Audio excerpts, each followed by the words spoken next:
Hey guys, SmokeFire, how fast to 600? Let's find out.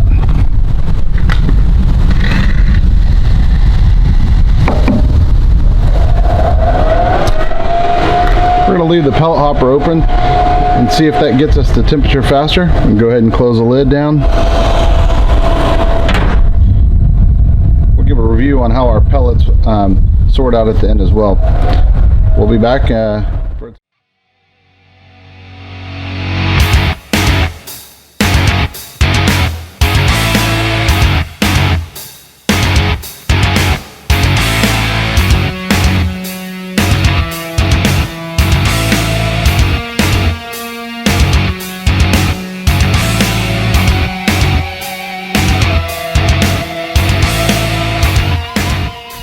Alright, we just hit 300 degrees.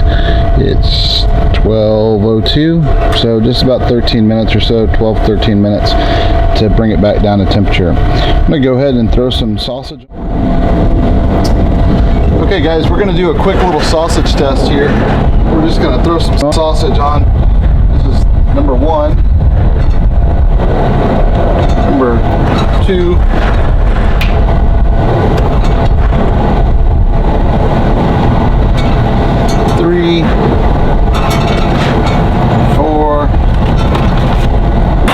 Lunch.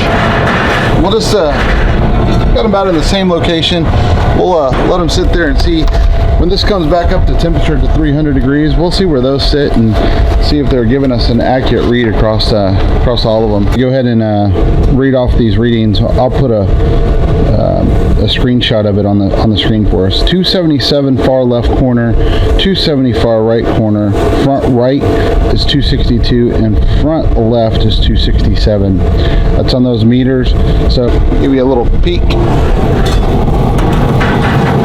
294, 298, 287, and 292. Now just open.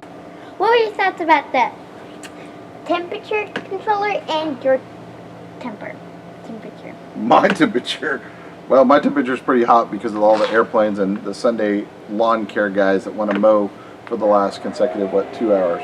5 hours. 5 hours, okay. So anyway, the grill's temperature is pretty interesting, right? I think what we've seen is the... Did you just say grill or grill? I said grill. You sound like you said girl.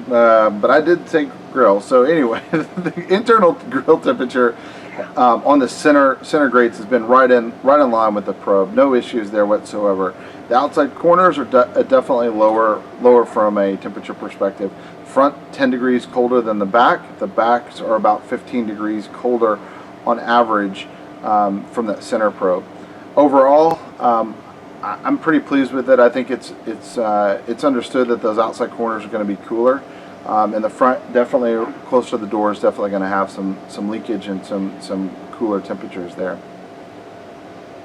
Did you fall asleep on me? Oh, what do you like about the grill?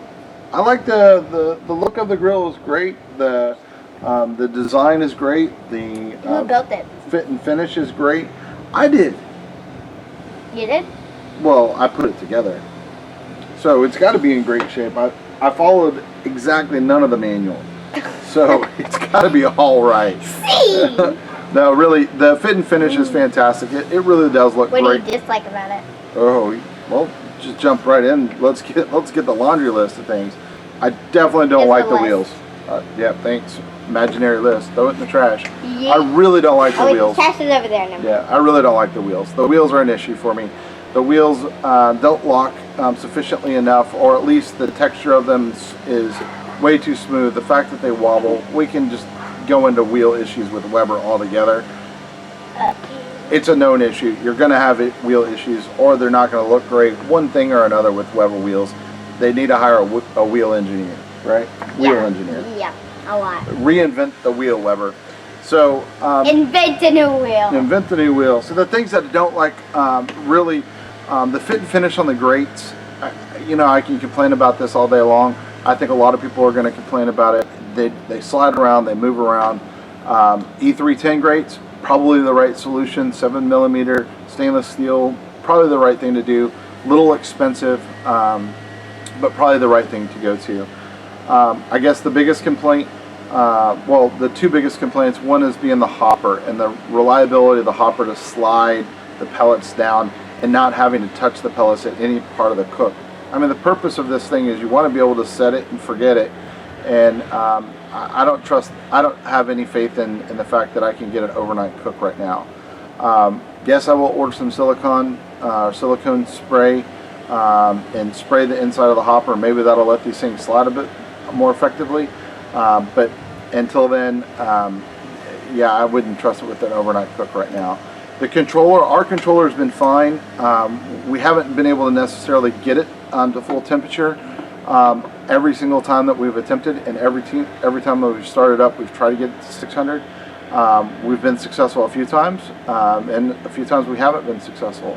We haven't been successful in dropping it from that higher temperature down to another temperature without it screaming past that low temperature and then taking time to get it back up.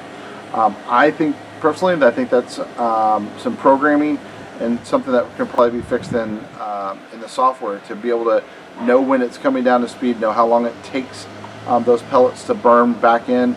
That's just an algorithm issue. I don't have that issue on any of my other temperature controllers, so I think it can definitely be solved. But overall, Okay, is that it?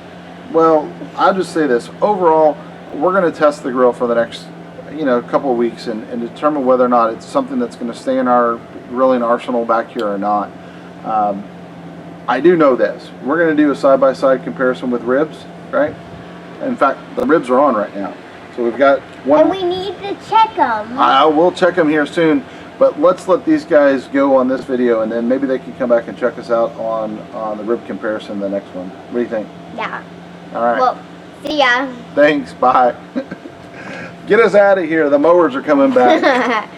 It's that